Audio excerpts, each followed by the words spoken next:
प्रिय विद्यार्थियों, आज हम देखेंगे नाभिकीय संरचना को समझने के लिए जो शेल मॉडल दिया गया, कोश संरचना मॉडल दिया गया, वो क्या है, उसका प्रमाण क्या हमें मिले जिसके कारण से शेल मॉडल दिया गया, उसके बेसिक अजम्पशंस क्या हैं और किस प्रकार से हम शेल मॉडल के आधार पर न्यूक्लियॉनों का डिस्ट्रीब्यूशन करते हैं ऊर्जा स्तरों में।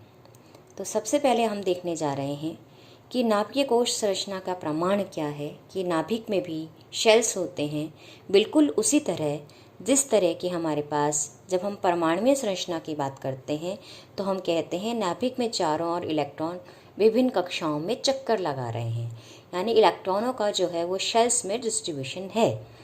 वो इलेक्ट्रॉनिक शेल्स हमें अच्छे से मालूम है, हम क्वांटम संख्याओं के आधार पर बांटते हैं, जिसमें मुख्य क्वांटम संख्या होती है, ऑर्बिटल क्वांटम संख्या होती है, मैग्नेटिक क्वांटम नंबर होता है और उस पर हम पाउली का एक्सक्लूजन प्रिंसिपल भी लगाते हैं कि आपके पास किसी भी एक ऊर्जावस्था में सभी समान क्वांटम संख्याओं के इलेक्ट्रॉन नहीं रह सकते हैं।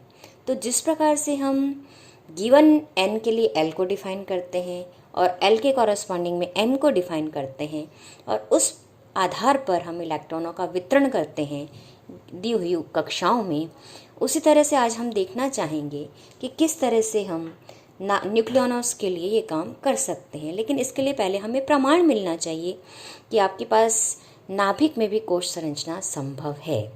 तो उसका सबसे बड़ा प्रमाण हमें मिला मैजिक नंबर न्यूक्लियाई के रूप में। और मैजिक नंबर न्यूक्लियाई हम जानते हैं वो न्यूक्लियाई होते हैं जिनके लिए n यानी न्यूट्रॉनों की संख्या या प्रोटॉनों की संख्या का जो मान है वो किस किस के बराबर होता है, यानी उसमें जो न्यूट्रॉनों की संख्या या प्रोटॉनों की संख्या या तो 2 होती है या 8 होती है, 20, 28, 50, 80 और 126। ये जितनी भी संख्याएं हैं ये सब कहलाते हैं, इस संख्याओं के जो भी न्यूक्लियाई हैं जिसमें ऐसे नाभिक जिनमें कि प्रोटॉनों या न्यूट्रॉनों की संख्या इस संख्या के बराबर है, वो सब कहलाते हैं मैजिक नंबर न्यूक्लियाई। ये डबली मैजिक भी हो सकते हैं, यानी ऐसा भी हो सकता है कि केवल प्रोटॉनों और न्यूट्रॉनों की संख्या ये अंक ना होकर हो सकता है कि प्रोटॉनों और न्यूट्रॉनों दोनों ही संख्या कैसी हो, मैजिक नंबर हो, तो वो डबली मैजिक कहलाते हैं। और ये प्रमाण कैसे बना कि मैजिक नंबर न्यूक्लियाई या प्रमाण है किसका, नाभिकीय कोश संरचना का। क्यों?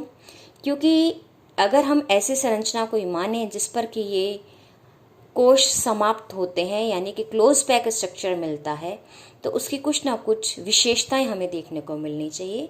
और जो हमें प्रकृति में विशेषताएं मिली वो क्या थी कि ये जो मैजिक नंबर वाले न्यूक्लियाई हैं वो अपने निकट स्थित नाभिकों की अपेक्षा अधिक स्थायी हैं। क्यों? क्योंकि ऐसा माना गया कि नाभिकीय कोश संरचना के अनुसार इनके कोश इन्हीं अंकों पर पूर्ण होते हैं, इसलिए ये अधिक स्थायी होंगे। जैसे कि मैं कहूँ प्रोटॉन संख्या 2, तो ये हो गया हीलियम। इसमें अगर मैं देखूँ तो न्यूट्रॉन संख्या भी 2 है, तो एक तरह से ये डबली मैजिक हो गया। इसी तरह ऑक्सीजन अगर मैं देखूँ तो प्रोटॉनों की संख्या 8 और न्यूट्रॉनों की संख्या 16 - 8 आप करेंगे तो 8 आपको मिल जाएगी, यानी यहाँ भी ये डबली मैजिक है। कैल्शियम को देखूँ तो ये भी डबली मैजिक है। और यहाँ से अगर मैं निकल को देखूँ तो निकल डबली मैजिक नहीं है, ये सिंगल मैजिक है, क्योंकि इसके लिए जेड तो है 28, लेकिन जो n का मान है वो 58 - 28 करेंगे तो आपको 30 मिलेगा, जो कि मैजिक न्यूक्लियाई नहीं है। अब हम यानी मैजिक इसका जो न्यूट्रॉन संख्या है वो मैजिक नहीं है, डबली मैजिक नहीं है, लेकिन सिंगली मैजिक संख्या ये है।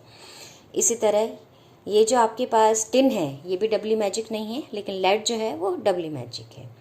तो अब यहाँ से अगर हम चले, क्योंकि लेड के लिए अगर आप 208 - 82 करेंगे तो 126 आपको मिलेगा, जो कि एक मैजिक संख्या है। तो ये वाले जो मैजिक नंबर संख्याएं वाले नाभिक हैं ये अपने दूसरे नाभिकों की अपेक्षा अधिक स्थायी हैं। और क्या प्रमाण मिला हमें कि ये जो मैजिक संख्या वाले नाभिक हैं इनके समस्थानिकों की संख्या अपने निकट स्थित नाभिकों के समस्थानिकों की संख्या से अधिक है। सबसे अधिक किसके मिले हैं हमें अब तक न्यूक्लियाई, जो जिसके स्टेबल आइसोटोप्स हमें मिले हैं, जिसके स्टेबल समस्थानिक सर्वाधिक मिले हैं वो है टिन।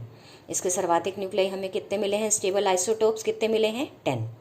कैल्शियम के आइसोटोप्स कितने मिले हैं स्थायी, 6, जबकि इसके आसपास जो स्थित हैं उनके 4 या 3 ही हैं। इसी तरह मॉलिब्डेनम के जो एन इसके लिए कि n इज इक्वल टू 50 है, हमें इसके लिए स्थायी समस्थानिकों की संख्या कितनी मिली है? 7 है। और ऐसा भी पाया गया है कि आपके पास जो सम न्यूट्रॉनिक जो नाभिक हैं वो भी इन मैजिक नंबर न्यूक्लियाई के लिए अधिक पाए गए हैं।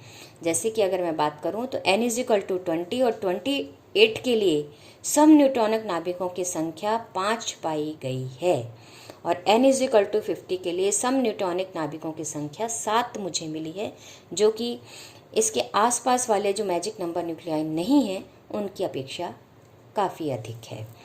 और क्या हमें प्रमाण मिला कि जो मैजिक नंबर न्यूक्लियाओं की बंधन ऊर्जा के मान है वो अधिक है। हम पहले ही देख चुके हैं, जब हमने बाइंडिंग एनर्जी पर न्यूक्लियन का कर्व खींचा था तो हमने ये पाया था कि हल्के नाभिकों में भी जहाँ जहाँ आपके पास मैजिक नंबर है वहाँ बाइंडिंग एनर्जी पर न्यूक्लियन में एक उछाल मुझे देखने को मिलता है, और बाकी सबके लिए हमें भी जहाँ मैजिक नंबर न्यूक्लियाई हैं वहाँ बंधन ऊर्जा के मान अपेक्षाकृत अधिक है। और बंधन ऊर्जा अधिक होने का मतलब यही है कि नाभिक अधिक स्थायी है। अब हम देखते हैं कि आपके पास और हमें जो मिले वो क्या मिले कि आपके पास जो मैजिक नंबर न्यूक्लियाई संख्या है उनके लिए स्ट्रक्चर कैसे हैं? क्लोज पैक हैं। और नाभिक में जो इनकी प्राकृतिक उपलब्धता है, यानी प्रकृति में जो इनकी अबंडेंस है, रिलेटिव अबंडेंस, इनके पाए जाने की जो उपलब्धता है वो भी मैजिक नंबर न्यूक्लियाई की अधिक पाई गई है।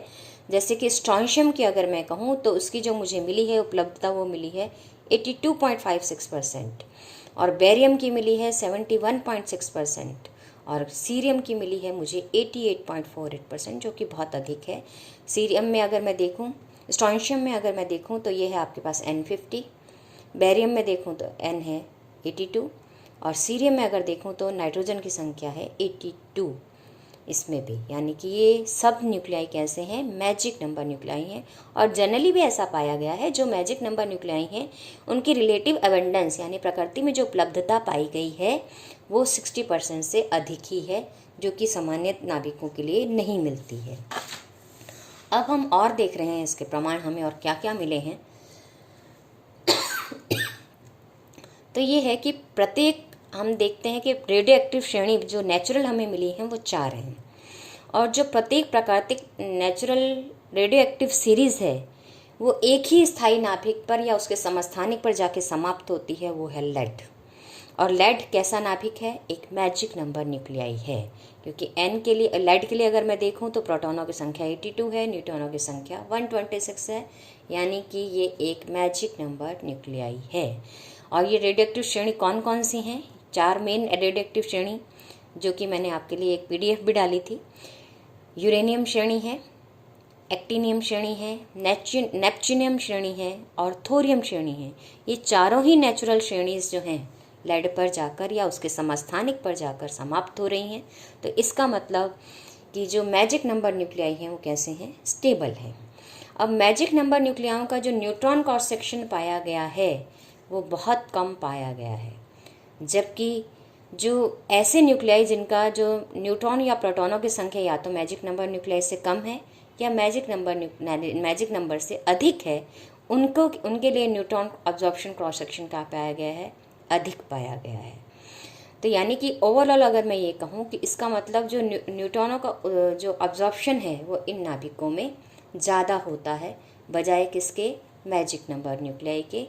तो यहाँ पर अगर मैं देखूँ तो मुझे एक चीज़ और मिली कि विद्युत चतुर्ध्रुव आघूर्ण के मान मैजिक नंबर न्यूक्लियाई में बहुत कम है। क्यों? क्योंकि हमने अपने चतुर्ध्रुव आघूर्ण में जब देखा था न्यूक्लियर प्रॉपर्टीज़ में, तो भी हमने ये पाया था कि जिनके चतुर्ध्रुव आघूर्ण 0 होते हैं उनकी संरचना गोलीय होती है, यानी वो सिमेट्रिकल न्यूक्लियाई होते हैं।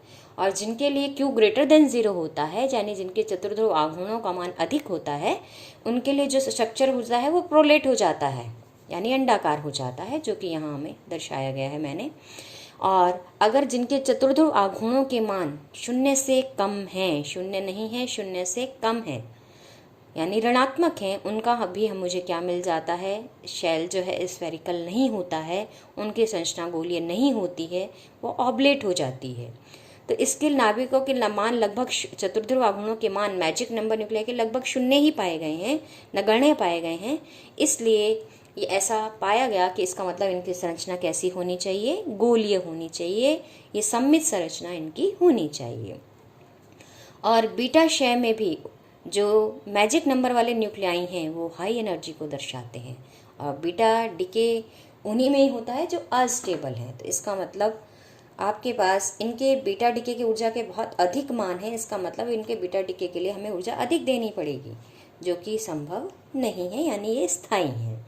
और अल्फा डिके भी हम देखते हैं कि वैसे तो ये स्मूथ फंक्शन मिलता है द्रव्यमान संख्या के साथ, लेकिन n इज इक्वल टू 126 पर ये डिसकंटिन्यूस हो जाता है, असक्त हो जाता है।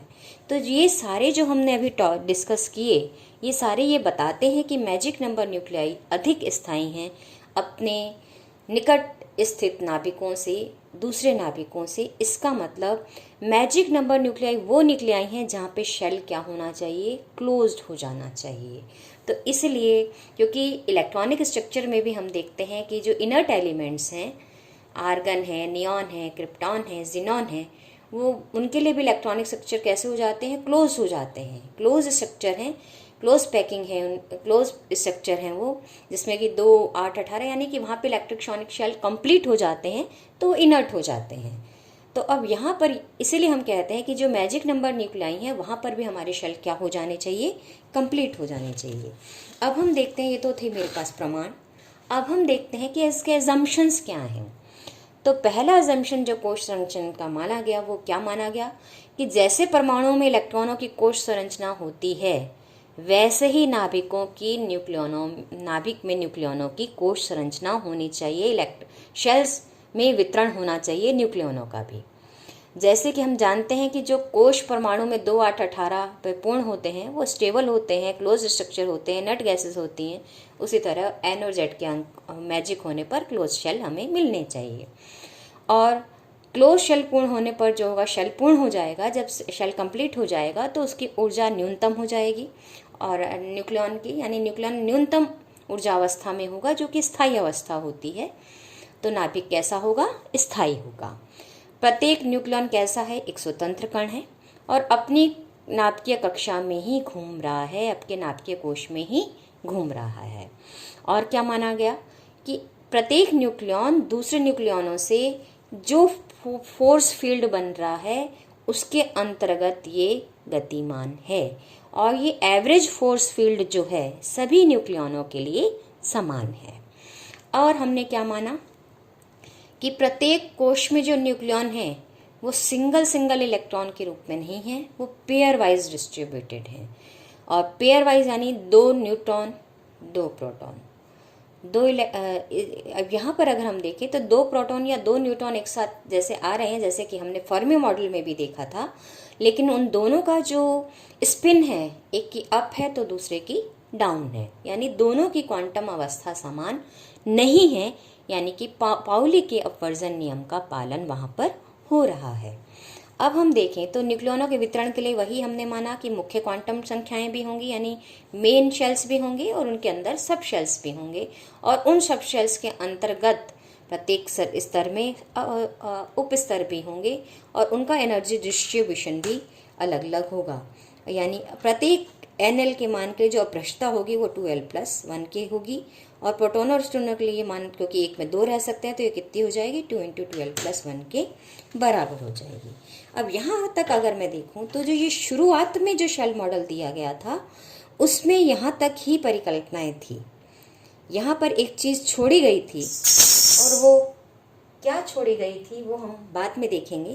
तो अभी तक जो हमने संरचनाएं मानी हैं, उस संरचनाओं के आधार पर जो हमने एजम्पशंस माने हैं, उसके आधार पर जो मुझे मिलता है इलेक्ट्रॉनिक शेल स्ट्रक्चर, वो क्या मिलता है, उसको समझने से पहले हम एक चीज़ समझ लेते हैं कि हमने सबसे पहले क्या किया है कि आपके पास जो पोटेंशियल मैंने दिया है, वो पोटेंशियल मैंने किस प्रकार का दिया है, कि वो पोटेंशियल मैंने दिया है इस प्रकार से कि क्या है मेरा वो पोटेंशियल का मान, कि VR का मान है -V0 + ½ m⍵²r², जहाँ m क्या है, जो न्यूक्लियन को हमने दोलक की तरह माना है, ये उसकी दोलक की आवृत्ति मानते हुए हमने ये पोटेंशियल वेल और ये ऑसिलेटिंग पोटेंशियल को भी बेस मानते हुए टोटल पोटेंशियल हमने दिया शेल मॉडल में। अब यहाँ पर ये एक श्रोडिंगर इक्वेशन का रेडियल पार्ट हमने दिया, और एंगुलर पार्ट को भी सॉल्व करके जो टोटल माना जाता है, सॉल्यूशन जो किसी भी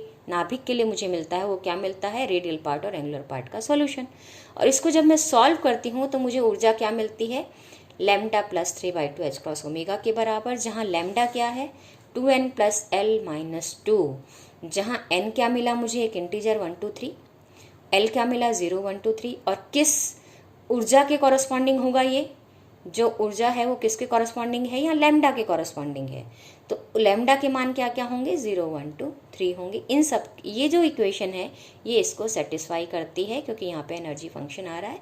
ये सब आप सॉल्यूशन आप करेंगे क्वांटम मैकेनिक्स में, आप ये हल देख लेंगे, इसलिए हम यहाँ इसको हल नहीं कर रहे हैं, सिर्फ एक सार रूप में आपको बता रहे हैं कि एक पोटेंशियल डिफाइन किया गया, उसके आधार पर श्रोडिंगर इक्वेशन को सॉल्व किया गया, तो हमें ऊर्जा के मान क्या मिले, lambda plus 3/2 h cross omega मिले, जहाँ लैम्डा क्या है 2n प्लस l माइनस 2 है, जहाँ n के मान एक इंटीजर के रूप में है, और l के मान कहाँ से शुरू होते हैं, 0 से शुरू होते हैं।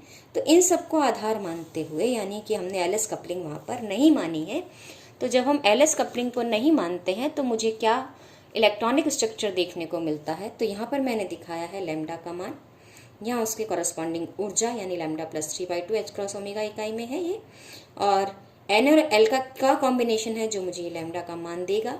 और यहाँ जो कोशों में न्यूक्लियनों की संख्या का डिस्ट्रीब्यूशन दिया गया पूर्व में, वो दिया गया 2 × 12+1 से। तो कोश समूह में कुल न्यूक्लियनों की संख्या मुझे कितनी मिलती है। तो सबसे पहले जब लैम्डा इज इक्वल टू 0 है तो ऊर्जा 3/2 h क्रॉस ओमेगा हो जाएगी, और ये लैम्डा इज इक्वल टू 0 किससे मुझे मिलना चाहिए, 2n प्लस l माइनस 2। तो ये n और l के कौन से कॉम्बिनेशन से मिलता है, 1 और 0 कॉम्बिनेशन से। तो यहाँ l का मान 0 हो गया। जब मैं l का मान 0 रख देती हूँ तो 0 प्लस 1 इंटू 2 यानी न्यूक्लियनों की संख्या कितनी हो जाएगी, 2 के बराबर हो जाएगी। अगर मैं 1 रखती हूँ तो ऊर्जा 5/2, और ये 1 मुझे किस कॉम्बिनेशन के लिए मिलेगा, n और l के 1 कॉम्बिनेशन के लिए। 1 के लिए मेरे पास L1 हो गया, तो न्यूक्लियनों की संख्या 2 × 1 प्लस 1 यानी 3, 3 × 2 यानी 6। और लैम्डा इज इक्वल टू 2 मुझे किन दो कॉम्बिनेशंस के लिए मिलता है, जो 2 और 0 रखती हूँ तो भी मुझे लैम्डा का मान 2 मिल जाता है, क्योंकि 2 रखते 2 दूनी 4, और यहाँ 0 हो गया, 4 में से 2 गए तो 2। 1 और 2 रखूँ तो ये 2 प्लस 2 माइनस 2 यानी 2। ये दो कॉम्बिनेशन के लिए मुझे लैम्डा इज इक्वल टू 2 मिलता है। तो यहाँ 2 0 जो कॉम्बिनेशन है, तो वहाँ L इज इक्वल टू 0 के लिए 2 होंगे न्यूक्लियन, और L इज इक्वल टू 2 के लिए 2 दूनी 4 प्लस 1 यानी 5 दूनी 10, यानी टोटल हो गए इस शेल में अगर मैं देखूँ 2 और 10 यानी 12। और लैम्डा इज इक्वल टू 3 के लिए वापस मुझे दो कॉम्बिनेशन मिलते हैं, n और l के 2 और 1 और 1 और 3। यहाँ n का मान 2, l का मान 1, n का मान 1 और l का मान 3। तो इन दोनों कॉम्बिनेशन से मुझे लैम्डा का मान क्या मिल जाता है, 3 मिल जाता है। एक में आएंगे जो एक शेल में हम देख चुके हैं, l इज इक्वल टू 1 के लिए न्यूक्लियनों की संख्या हो जाएगी 6, और 3 के लिए हो जाएगी 14, यानी टोटल हो जाएंगे 20। इसी तरह 4 जो मुझे मिलता है लैम्डा, वो 3 कॉम्बिनेशन के लिए मिलता है n और l के। यहाँ l के मान n का मान 3 0, nl का मान 3 और 0, nl का मान 2 और 2, n और l का मान 1 और 4, n का मान 1, l का मान 4। l इज इक्वल टू 0 के लिए न्यूक्लियनों की संख्या 2, l इज इक्वल टू 2 के लिए न्यूक्लियनों की संख्या 10, और 4 के लिए 4 दूनी 8 और 1 9 और दूनी 18, तो यानी ये टोटल हो गए 30। इसी तरह मैं 5 और 6 के लिए भी जब निकालती हूँ तो 5 के लिए मुझे 3 कॉम्बिनेशन मिलते हैं n और l के, 3 1 2 3 और 1 5। इसमें न्यूक्लियनों की संख्या कितनी हो जाएगी, 2 × 12+1 से 6 14 और 22 यानी टोटल 42। इसी तरह ये 6 के लिए मुझे लैम्डा इज इक्वल टू 3 के लिए 4 कॉम्बिनेशन मिलते हैं, और टोटल न्यूक्लियनों की संख्या मेरे पास हो जाती है 56। तो अब कोश समूह में मैं देखूँ, जहाँ कोश समूह बनेगा, टोटल क्लोजर बनेगा, तो पहला क्लोजर मेरा 2 पे समाप्त होगा, दूसरा क्लोजर 2 + 6 यानी 8 पे समाप्त होगा, तीसरा क्लोजर 2 + 6 + 12 यानी कि 20 पे समाप्त होगा, और जो चौथा क्लोजर है वो मेरे पास समाप्त होगा 2 + 6 + 12 + 20 यानी कि 40। और कम्युलेटिव अगर, तो यहाँ तक तो मैं देखती हूँ कि ये मेरे पास मैजिक नंबर आ रहे हैं, तो 2 8 20 40, जहाँ मेरे पास कोश समूह खत्म हो रहा है वो मेरे पास मैजिक नंबर 40 तक तो आ रहे हैं। लेकिन पांचवा जो मुझे मिलता है वो मिल जाता है 40 + 30 यानी 70, जो कि मैजिक नंबर नहीं है। जो अगला मुझे मिल जाता है वो मिलता है 112, यानी वो भी मैजिक नंबर नहीं है। तो इस तरह से आगे के जो मेरे पास कोश समूह पूरे होते हैं वो मैजिक नंबर मुझे नहीं मिल रहे हैं। इसका मतलब कहीं ना कहीं कोई टर्म ऐसी है कि जो मैंने एजम्पशन माना उसमें मेरे से छूट गई है। इसलिए यहाँ पर कोश समूह से मैं मैजिक नंबर न्यूक्लियाई को पूरी तरह स्पष्ट नहीं कर पा रही हूँ। शुरू के तो मेरे पास एक्सप्लेन हो रहे हैं, इसमें भी 28 अगर मैं देखूँ तो नहीं आ रहा है, और बाद के तो बिल्कुल भी नहीं आ रहे हैं। तो इसका हमने कोई चीज़ मिस की है, और वो मिस जो हमने किया है वो की है एलएस कपलिंग, जो कि नाभिक में बहुत स्ट्रांग होती है। तो एलएस कपलिंग को मानते हुए हम किस तरह से कोश संरचना का निर्माण करते हैं शेल मॉडल के आधार पर, वो हम देखेंगे अपने अगले लेक्चर में। धन्यवाद।